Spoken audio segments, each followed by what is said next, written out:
So I just live in my truth, and I do and it's fulfilling the purpose. Yeah. And more of us, I feel, I want to help people find their voice because they're so silent. And I'm fearless in that sense where I don't have no shame about that, because you're trying to put that shame on me, but God took that shame away. Yeah, exactly. Right? Totally, So you can't tell me nothing anymore. I'm Exactly. so free. So I talk and people are like, oh, How could you say that? How could you say that? That's not. oh my God. Did you just say that? Did she? Oh my, the amount of times I've heard LA. I hear LA. Did she just say that? Oh my God, did you hear what LA just said? You just said it. Yeah, I did. You're right, and I like how you said that. Like the shame is gone. Like once he takes it away, you can't put it. Nobody can put it on you. Yeah. No, Right? it's gone. It's by choice if you allow it to be on you. So Exactly. I wanted to go back a little bit because I know you talked more about your mom, but I wanted to hear more about, was your father in your life, or was it kind of like... Right. So my father, he passed away in 2014, and he was in my life up until about 9, 10. And he had a heart attack, and he told, the story that I was given is that he was going back to Grenada, where my family is from, and he's going to recover and heal from the heart attack. But then I remember being 11 and being sent on a plane by myself. So the flight attendant would take care of me, and I would transfer to the next flight attendant till I got there. And I went to visit my dad. And as I'm having brunch with my dad, there's this baby in a high chair. And I was like, and he goes, "This is your brother." And I'm like, "But mom's back in..." Yeah, like what? But I didn't really think about that because, again, there was nobody really intervening to let me know. Like, there was no moral authority when I was growing up. Where is it? From the people touching me? Yeah. Like, it's from the mother that's not there. Love you, Mom. It's not. It's not you now. You are awesome. Yes.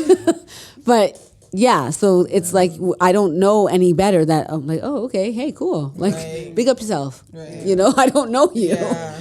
And then only to know that now, I only learned now. No one ever said why this man never came back. Yeah. I was probably 28 the next time I spoke to my dad. Yeah, so no COVID. So yeah, I was probably 28 because I had just had my first son. At 28, I was married, and then the son came. As if it matters. But yeah, so that's the next time I saw him, and I found video footage of that recently. Of we had documented it for some reason, and it's just like very trippy to look at that. But that was the first time that I had seen my father and his new wife, who and it was only a few years ago actually that I learned that my mom had didn't separate from him, even though he was down there. 2 new kids now, and a new woman, and she would send money to him, and he helped built a house that he had down there, and she eventually divorced him after 10 years of that. 10 years. That's a long time. If you want to understand why black women want to just do their own thing, Come on now. I don't know. It wasn't very reciprocal then. Yeah. And then to my point from before, we passed that on to our daughters. Yeah. Like, do you Just see your trifling dad? Yeah. Is he here for you? Blah, blah, Right. blah. That's more American. We don't really talk like that here. But yes, that's what we're doing. And so reciprocity in a relationship is like Key. so key. And not reciprocity like I do this, so you have to do the exact thing back. You have to know your partner so that you can respond to them in all the ways that will make them feel whole. Right. And when that person doesn't feel whole, that's where the deviations start to occur. Because to give it back to God there is he has a way that he wants it to go. And our expectations of what marriage is supposed to be keeps us in bondage instead of discerning and listening to the word of God to know when to lower the net. And so we stay there without lowering the net, and we miss our blessings because we're trying to be loyal to culture and not to God and his voice. So don't let culture, like societal norms is not the same thing as God's word. For sure. Right? It's not the same. Yeah. So that's why I know that I can do the things that I do online and feel no conviction about it until he wants to convict me to make it different. But I had the life I had, and that's why I do it the way that I do it. And he can't be wrong for that, because I'm here talking to a Christian radio podcast about this. So he knows what he's doing. Yeah. He's reaching who he's supposed to reach. Right. So I'm not going to shut my mouth because you can't tell me who I am. Come on. He tells you who you are. Exactly. It's back to identity. Right?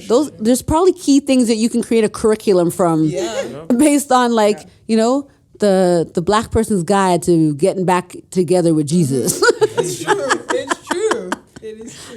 So we talked on the phone, our little pre-interview. You talked about how you have kids and you've been married dope. Before, and my kids are the bomb. Let's talk about that.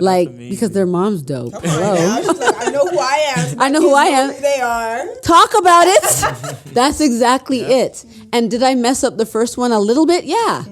It's not his fault. I didn't know who I was. Right? But now I checked the play, and so now I'm breaking generational curses. Right? In his name, literally. Yeah.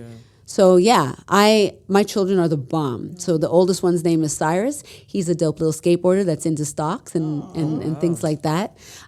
He likes to live with his dad because he does things that I don't really want around the little one. And we have an understanding. So we text each other, I love you, I love you. You have to maintain the relationship based on the person you're in relationship with and the way that they want to communicate. Does he want me to be one of those moms? Right. No, he doesn't. Because we never had that when we were little. It doesn't matter what awakening I've had now. Yeah. He had an experience too, right?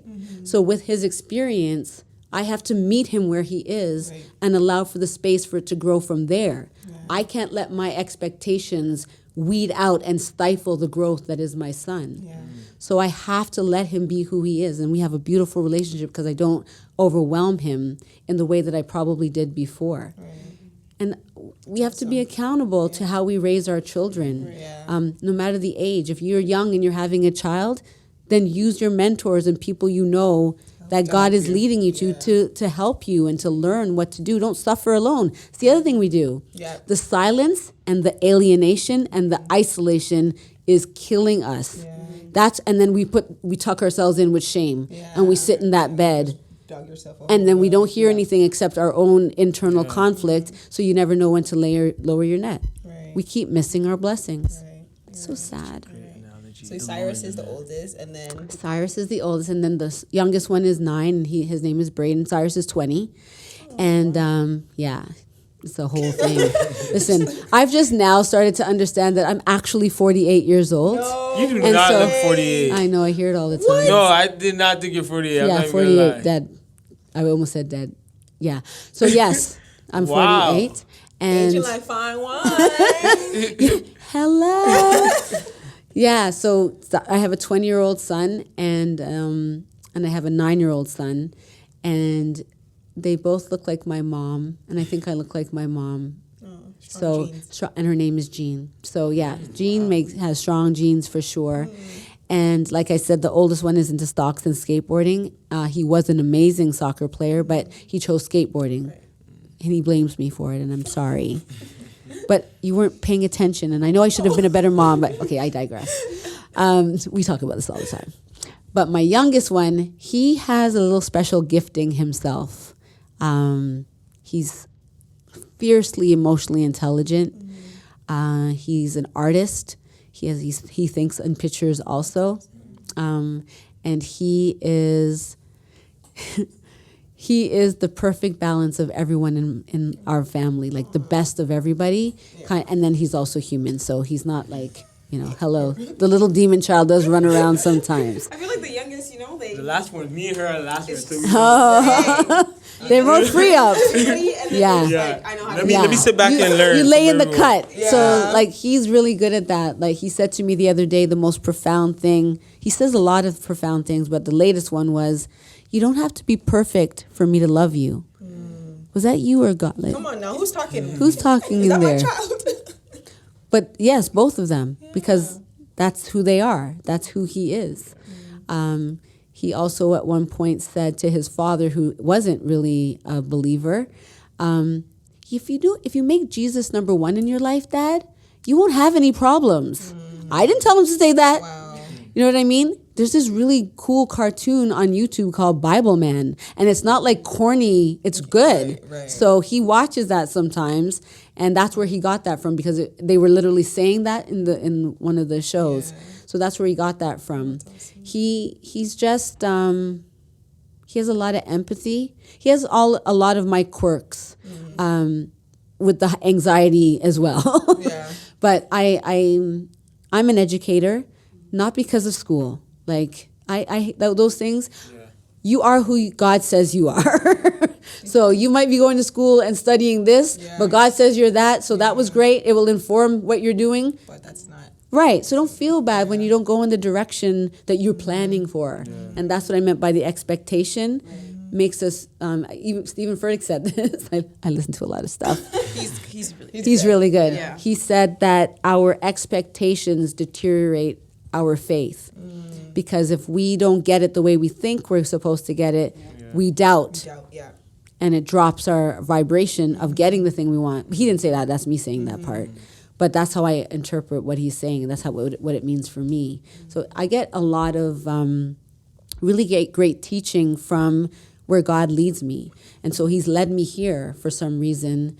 Shout out to Tope, who brought me to the Christian Center by introduction of a book club, of a book that I was supposed to be like reading from time. Trust me, I know those. From time, I had this book in my house, and I'm not reading it. And then he's like, you should come to this book club. I'm like, eh. He goes, I go, what's the name of the book? He says, The Purpose-Driven Life. And I'm like, it's haunting. It's all right, I'm gonna come. Read it. I'm gonna come. So we went online, and I was at the first one, and then my life exploded with all of this stuff. So I had to detour. But I had met Pastor Prince, and I'm like, you sure you want me? Me, because I don't really change up who I am too tough, right? So I said, I'm going to send you some videos so that you can let me know if you want me to come and be a part of whatever's going on at the Christian Center. And he watched it and still invited me right here. Yeah. So this is how that happened. Shout out to Tope. I appreciate you. You've prayed with me. You've been a very, very good friend to me. And in such a short period of time, God knows what he's doing. Right. It was such a chance meeting in regards to acting. And it was the Niger Wives that actually led me to find Tope. Wow. So I would have never been on that show. Like, what am I doing on a reality? I'm not Nigerian even. Like, I thought you were. That's what I was like when I read it. Yeah, no, I'm not Nigerian. Although I've heard I'm Ibu looking. Well, you probably do have some. Yeah. Like, we all have everything, right? Yeah. We all have everything in us, especially us, because we're the original people. Right. Yeah. So, yeah, we're all in there. And I don't know what I was doing on the show, but that's what led me to Tope. Yeah. And he's been such I'm isolated a lot, but God, I think it's purposeful. I've written prayers into my notebook, and a lot of them talk about that. So, and I asked him to leave me voice notes of a book that he's reading through so that I can get the word, because I'm lazy.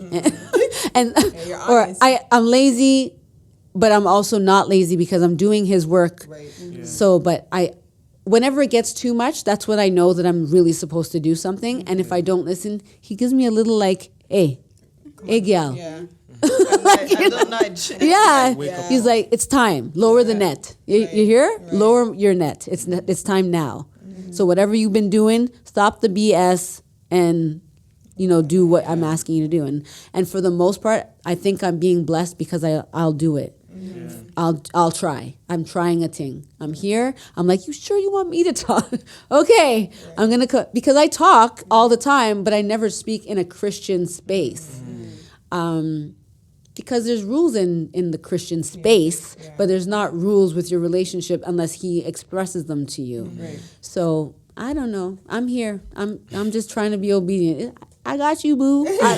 Whatever you need. I do this thing in the morning called Pillow Talk, and it's where I'm by myself. So I sleep alone with my elephant, my stuffed elephant.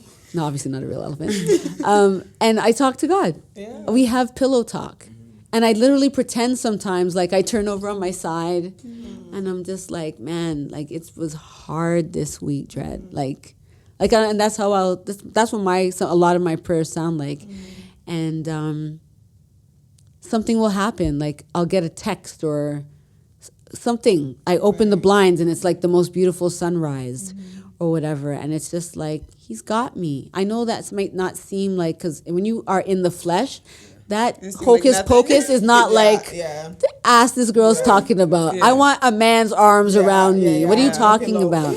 But until you work on your relationship, you won't know what I'm talking about, because when you experience God moving in your life, you can express it to someone, but I can just be like, wow, that sounds amazing. But I don't know. Right. Like, it's your experience. You were there.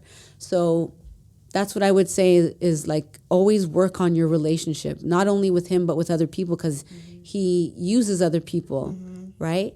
And I'm dating, and it's so fun. I've never dated without wanting to like jump into bed. So now I'm dating, and it's just like, who are you? Like, who sent you? What's your, like, what are you here for? Yeah. What's your mission? Who are you here for? What do you need from me? I'm so more like what's this all about? Right? So it's like I'm really in the, but then I'm also showing up in a way that is my identity. That is getting a different response than I've gotten from before. Like, they have to step up in a life if they need to step up in my life. So they come to me, and I'm much more divine feminine energy like. I know a lot of black women have like that masculine energy that makes all of the black men run to white women. God love everybody. Just like my mom. I stir the pot, I talk the things them, and this is my knowing. Right. Okay? I'm not doing a sociological research. I'm just saying. I'm spilling some tea about what I see. And, self-accountability, that was another big thing that I've learned in my healing journey, is the self-accountability of how I show up in a situation.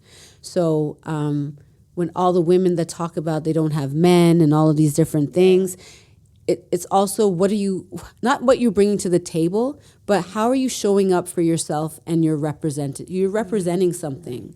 What are you representing in that person's life? And what are they representing in yours? And that's the reciprocity that I don't think is happening. And while men could dabble a little bit softer too sometimes, not too much, because for me, I'm like old school and I love a man's man. But I want him to be considerate. And if considerate means being in feminine energy, then be in feminine energy. I give you permission, because I need it. I want it. And I can tone down my assertiveness and learn to, not my assertiveness, my aggressiveness. Because if you speak assertively from a divine feminine energy, have that man like, whatever you want, baby. Whatever she want, I'm going to give it to her. Yep. Because you've inspired that. But you better do that. Is not inspiring that. No, right. Who you talking to? Right. Yeah. So I just fixed all relationships. Go out there and do it. Take it. Try the tip. Exactly. It's true. So I don't remember the question, but I answered anything. No, one point I wanted to touch on was you talked about relationships and stuff like that, but one thing you mentioned to me that you dealt with, like sex addiction to some extent. Well, let me clarify. So sex addiction, so my show that started is called Cocktales with LA, The Adventures of a Recovering Sex Addict. Yeah. And I labeled it that for two reasons. One, I recognized that I used to barter sex for love, because that's what I was taught. Right. And so I'm always in search of love. So it was like an addiction, but for a different reason. It wasn't to gratify myself sexually. It was, I wanted to gratify my heart and my spirit. And sex for people, it can feel like a spiritual experience, and it's because it is, in a sense. I know they don't like to talk about it in the church, but it is. When you orgasm, that is spiritual. It's true. Right? And it's creation. And if you're not going to do anything with that creation, I think that's what don't spill that seed. Like, don't waste your creativity. Why are you in that relationship with the girl when you know you don't want to be with her? Why are you wasting your time? Like, if you want to slam the one that you want to at least make something with. It's true. Or build something. You know what I mean? It's not, but to spill it wastefully I think that's more the sin. Not so much like, I don't want to contradict the church. I don't speak for the church. I don't like whatever. I'm just saying that if you are having sex, number one, God still loves you. Number two, you have to discern what's going on in the I would never do that, yet here I am situation, right? You have to discern what's going on for you. But whatever it is, make it good. Like, fix your karma. Make it good. If you wrong somebody that you're in relationship with, are you not going to try to make it better? Right. I messed up, but look what I did. And, you know, does that solve any problems? No, it doesn't. But that's your individual journey, not mine. I can't tell you what to do. I can show you how I reconcile my life and still, you know, praise God and not feel disconnected from him, even when I choose disconnection. I can't take off my black skin. I can't change the fact that my mother and father were the biological components of me. It's who I am. So God is who I am. He created me. I can't separate myself from him. So let's learn to live together. Right? Yeah. And that happens through a co-creation with reciprocity, with communication, with love, and love includes like forgiveness, and that's how we are able to overcome the divorce statistics and cancel culture. That's how we do it. We love each other for real. Yeah, and stop spilling the seed. Just because she has this is what I taught my son. I taught my son this. Yo, when I had to have the talk with my son, talk. Enough people are having the talk. I know. So my talk went like this, in case you want to use it. I told him straight. I said, girls will touch you. You will look at girls and you are going to get aroused. When that thing gets the full-fledged power, just know that you're creating that experience. She didn't do anything. That doesn't mean you love her because your body responds to something. That's not love. There are way more things that you need to check off before you claim love, and consistency over time goes a long way too. So that's how my talk went. And because I didn't make it long-winded or whatever with him, he can receive what I'm saying. I also told him, don't bring no stupid gal home to me because I'll shame you. You gave both. You gave what your mother would say to you, and then what the new age. Which coincides with what I'm saying. We pass on what we're taught, but with new information, right? So you guys are getting some of my old school and matching it with your new school, and then you're gonna do and transfer it on. And who knows? Maybe that's how Jesus comes back, where we finally pass it down far enough that we do get it, and there's a critical mass that many are called, but the chosen are few, and Israel's reunited with God again, promised land. It's dual. It's the duality, you know, as in heaven as on earth. We have to. He wants to be here. We want to be there. I mean, I hope. There's people trifling like Homeboy in The Matrix who said ignorance is bliss. But, you know, for the most part, we're all like Neo and Trinity. Don't you feel like you're Trinity, like deep down? Not her, but like the idea. Maybe not. Going back a little bit to like dating and stuff like that, do you feel like when you guys are like talking and stuff like that, do you feel like when you share your story or like get deeper into like talking to a specific person, do they judge you, or do they like kind of like, whoa? About me dating? Yeah, like your past? Yeah. Does it affect my present relationships? When I'm in a relationship, which I haven't really been in one since I got divorced back in 2016, I've gone on lots of dates, but I wouldn't say that I've been consistently dating. I tried to date at least one person, and it wasn't it. No, he's not here. So he definitely was not it. But he was such a great pivot into the woman I am right now, because I already knew that I was already searching, because like 2016 to 2021, that's still a long time to really like observe, what am I doing? Why am I making these mistakes? So when I got to someone that I thought was the right person, I can see why I chose that, which showed me my growth. But that person, you can't make somebody, they have to choose you. And they have to respect you. And they have to respect where you are. I talked to this guy last night, and he said, you know, women, he had this old school, like older Jamaican guy.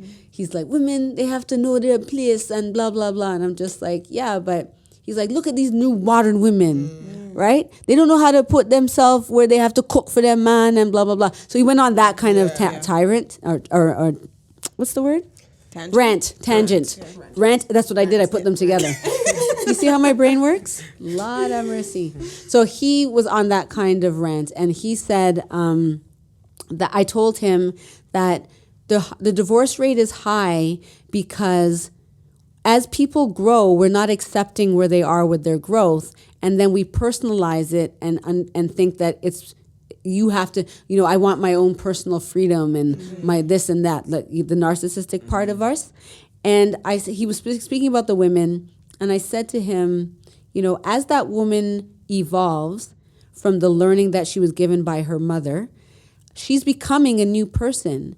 And if your relationship is reciprocal, you will speak to her and find out what's going on for her. And if her needs have changed, you change the needs. If your needs aren't being met because she's becoming that person, then figure out how to communicate. You have to have, in your relationship, you got to talk to each other. Yeah. But you don't just cancel the person because it's not the expectation for you to have doubt whether or not you should be with that person or not. That's what we're doing. Right. I feel like it's even like, I think someone gave an example of like, let's say you didn't like hot dogs like 5 years ago, and all of a sudden now you like them. And they're like, wait, you didn't like hot dogs. I don't know what you're doing. Yes. It's not the same. And all bets are off. Yeah, you know what I mean? But fly up on you. Like, what? I don't understand. Like, our taste palette evolves. We evolve. We change over the years. And we don't like the same things, right? Exactly. It's like, why isn't the question, you like hot dogs now? Mm-hmm. Wow, what brought that on? What changed? What made Be curious. That's another signpost for the curriculum. Yeah. Be curious. Yes, be curious in your relationship. Be curious about God. Like, why did you do that? And why did you choose a rainbow to represent the promise? And be curious about God, about each other. I often talk about Ian Van Zandt, who's another who doesn't? Well, a lot of people don't like her because they're. I know, but now I can see how you remind me kind of. Oh yeah, I've heard that. I'm like a Wendy Williams, a Ian Van Zandt mixed together, looking cuter than both. Hello. Got it. Oh, that's a great mix. Yeah, I can see that. I've heard that. I can't take the credit for that. So people have more than one person has told me that. So that's interesting. But yeah, Ian Van Zandt has this concept about trust in her book Trust, where she says you have to have trust of self, trust of God, trust of community, and trust of the process. And these trusts all work together for the good, right? But she says that she specifically put self over God in that situation because our trusting of self is what allows us to have faith, right? In God. So it's not that God comes second. It's this that you have to do something first. And that's very much in order of what God says. You have to make that move. He asks you the question, do you want this drink? Do you want to be well? Okay, then get up. Lower your net. Do something when I'm asking you to, at the time I'm asking you to, and you will have what you're looking for, right? So that's the same thing. And I'm glad that I just reminded myself by talking about the well, because when I was doing that sex and spirituality podcast, you can go to my website or my IG, Cocktales with LA. We'll put it in below. Cocktales, yes, with LA. That I have an Instagram live with Pastor Daniel Winter, where he actually prophesied over my life, saying that I'm going to say this in front of all of your viewers. You guys may misunderstand her life, but I'm telling you, she is going to be great for the kingdom of God. And then he says, and I know you're saying, yeah, right. And he prayed with me before I came in here because I had to call him because he knew that something like this would happen. He didn't know what. He just knew that something like this would happen because he saw it. And when I didn't know that man. That was how I met him. Wow. And I had done a pre-call like how we did. And then I went on the live with him. So that was the only interaction, just much like this. Right. So when we did the pre-call, he said, I know who you are. And I said, who am I? Because I know too, but you let me know what you know. Yeah. Right? Actually, I didn't know then. I was still trying to figure it out. Right. And he helped me to see it. he confirmed it in me. He said, "You're the woman at the well." I said, "The woman at the well?"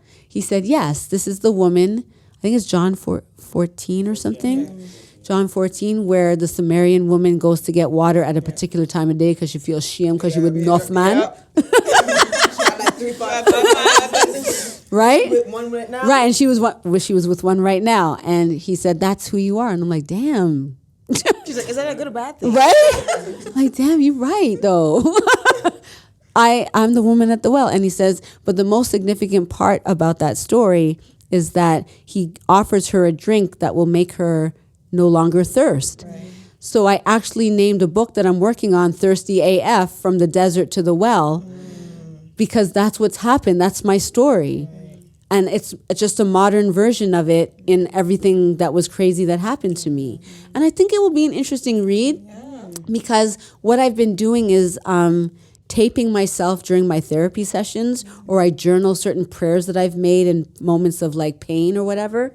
So I want to make the book have those things in there so that you know what doing the work looks like. Almost like I have the book Thirsty AF, but then this other section of doing the work, of how I went from the desert to the well. And yeah, it's not even smart. I just feel like I'm supposed to, I mean, I guess it is smart, but that's what our Savior is. Like, he knows what he's doing. I say I have a Holy Ghost writer. Not just the Ghost Writer, I got the Holy Ghost Writer. Come on. Yeah. I feel like no one sees the process of like the healing. They just see the finished product. Girl? Yeah. And it's like, okay, but like, how am I supposed to? How did you get there? How do you get there? Cry. How did you get there? How do you You get there? cry enough. Oh no. Oh no. We can pause for the cause. Okay, we are back. Sorry, guys. Our camera died. But Too much heat. Too much fire. Too much salt. so we're just going to end off. Oh, hold on. We're just going to end off with some this or that questions to see, you know where you're at, what you like, Just know that if I never thought I would be there and I happen to choose something different. Disclaimer, okay? Yes. Yes. If you guys have some off the top of your head, you can act. But let me just go. Lil' Kim or Foxy Brown?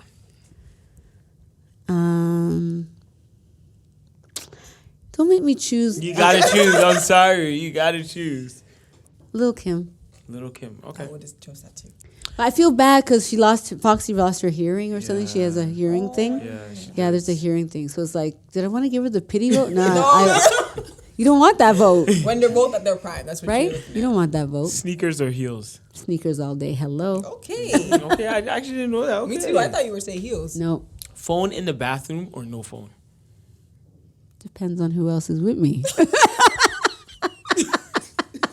Okay. She's already said disclaimer. That's just real. So we want night or morning? Like, are you a night person or a morning? What do you prefer? I'm both. Like I could get up first thing in the morning and have the exact same energy. I guess I'm more morning then, because I love a sleep. Me too. I love a sleep. So, but if it calls for me to be lit in the night, I'm good. Okay. Let's go.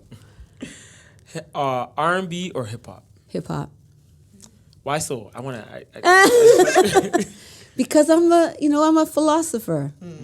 I think very deeply. And hip hop gives me something to think about. If it's good, right? It's a reflection. It's what I believe in.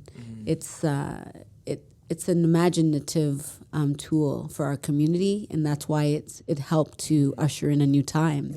Because before that, the narrative was, as you know, Kunta Kinte and all of this stuff, and nothing wrong with Kunta, right? But there's more, and we can't think about more without having language or the experiences to it. Like, we can only think about what we know. We can't think. Imagination comes from experiences that you may have seen, or you remember about some time in your life. So if you haven't seen or done a lot with your life, your imagination can be limited. Right? So hip hop and movies and things like that, that's where everything stimulates the imagination, and that's why I think I'm passionate about doing film. Okay. Jerk chicken or oxtail? Jerk chicken. I know. It's sacrilege. She's like, I'm just disappointed with you all around. I did not expect that at all. Yeah, but true saying, you know, when you get old, you try to go into a vegan life. Yeah. So I'm vegan-ish. Okay. But I love oxtail. Yeah, I love oxtail. It depends. That's a tough one. But if I have to react, jerk chicken. But true say, I haven't had either. Except I had oxtail in New York. I was just in New York. Shout out to Nadia who came with me, and I didn't order the flipping. I wish I did. That meat was so sweet. Oh. It just melted. It was so good. Shout out to Negril. It's called Negril. I heard of that. Yeah, Negril Village. That's what it's called. Negril Village in New York City in Manhattan. Not the, there's a fake version of it called Negril BK, which is, you know, it is what it is. It's just not Negril Village. That's all. Radio or podcast? Wow, podcast. Well, now it's podcast. Before it used to be radio, because my mom always used to listen. Shout out to my mom. Mama getting right. That's what I'm saying. She's loved. Right? This woman is loved. She used to listen to talk radio a lot when I was like buckled into the back of the seat or driving wherever she would go, and I think I learned a lot about the culture of where I live because I listened to these white people talking about everything that made them so upset. And even then, my high chair or whatever, I'm like, these people have first world problems. Like, I kind of like, this is what they're talking about. Even at a very young age, you could see the hypocrisy. And then, God love my mother, she's Catholic and hardcore. And we always, I'm like, at least I love Jesus. We got that in common. Yeah. But she's like strictly Catholic, and so it's hard for her. I don't remember why I'm telling you this, but anyway, my mom's Catholic, and we both love Jesus. That's it. That's it. Yeah. And lastly, if you were stuck on an island, what are 3 things you are bringing? My vibe. Can't leave that one. I can't leave my vibe at home, so that's number 1. The second thing I'm doing is bringing my lash girl. No, I'm just kidding. Hey. Right, thank you. Shout out to Cam. Come on. Let me see. I don't really. I would bring a floaty. She's like, the fun is probably already there. Yeah, I'm gonna make the fun. Yeah. I would bring a friend.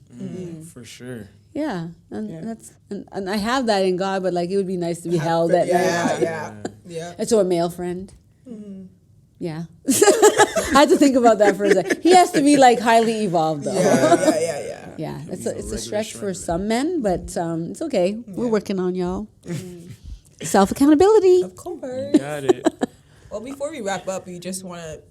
Where can people find you? Yes. What is something new that you're working on? I think you kind of touched base about it. Yeah, a little bit. Yeah. So on Instagram, I am in 2 places. One is at This Is LA Wade. And then my shows are kind of like at Cocktales with LA. So it's the COCKTALES with LA. And I'm sitting in this poof of pink tutus that in that picture. And then on YouTube, please, can you guys just please subscribe? I don't know why it's so hard for people to subscribe. Listen, I'll subscribe to you if you subscribe to me. You subscribe and I'll. You know, it does. It literally doesn't mean. And if you never listen to me again, it's fine. I'm telling you, it's hard. No, trust me, we understand. And just turn off the notifications. I don't like. Can you just help a sister out? Help a sister out. So please, everybody out there, go to. I'm gonna do it right now. I'm gonna do it. I'm gonna do it right now. Yeah, please do. I'm gonna look for. Listen, at my phone, I'm gonna see the notification. So let's see if that actually legit goes down. So you know how people lie. But then I'll have to follow back. But so on YouTube, it's Cocktales with LA. I might be changing it soon to the Elephant Room TV to just start playing with some of the content. And if you need to reach me, you can reach me at thisislawade@gmail.com. And I'm at 300 subscribers. 1 second. Oh, okay. Let me see. Legit. Look, new subscriber. Legitness. There you go. I don't know if you can zoom in, but that's what it is. Wow, you just got 300 and we're trying to get to 200. Well, listen. So people. Listen, that's a year it took to just jump into that section. It's hard. It's hard. I promote a lot too. I've gone through different phases of promotion. Mm-hmm. I would love to invite you guys to be on my show, The Cocktail Hour, which is on Mondays at 5 p.m. live on Facebook and YouTube Live. It also goes live on LinkedIn and Twitter. I didn't even know you could do that. I didn't know that you could do that either. This StreamYard is life. So, so the other thing that where you can reach me, or the thing that I'm working on right now, is a documentary, and it's the first time that I'm doing something like this. But Selena Caesar Chauvin, who is a powerhouse in her own right, and she was working in the political sphere, and she had a very interesting experience in politics, leaving business, going into politics, becoming the parliamentary secretary to Prime Minister Trudeau, and then leaving that position because of a whole bunch of drama that became public. There was a shouting match, and she also is really well known for a viral video promoting, Black women and other women having, being able to rock their braids and do their thing. And then she most recently wrote a book called Can You Hear Me Now? And it's about her journey through life and discovering her passion. And she is an amazing woman. And I'm going to be going out to Kenya to look at some of the NGOs that are out there that Canada supports. And I'm trying to gather the voices of people who don't speak out very often, so that the whole movie becomes Can You Hear Us Now? So I'm telling the stories of many, many people from different places that don't usually speak out. We want to hear what you have to say. And I want to know why. And then we want to know how to support you. Because that's how you spread love. Shout out to Jason Faulkner. She's doing the work, guys. She's doing the work. I'm a community builder at heart. So when you asked me to be on the podcast, I'm very grateful, because I want to support people, and I want to promote myself, and I want to promote community, because that's how we can rebuild the strength of what God's plan is for all of us. He doesn't want us to suffer and be divisive, but we need to learn relationship, and that greatest relationship starts with Him. Right. So thank you for having me. Thank you Yeah. for gracing our stage. You're welcome. Well, guys, you know what to do. Subscribe, like, share, tell a friend and tell a friend. We have talked a lot, but great gems today. Yes. Honestly. I learned a lot, for sure. I'm going to rewatch this. Right? Come on, represent. But until then, that's all, folks. We are the Juxtaposition Podcast, and we're out of here. Bye.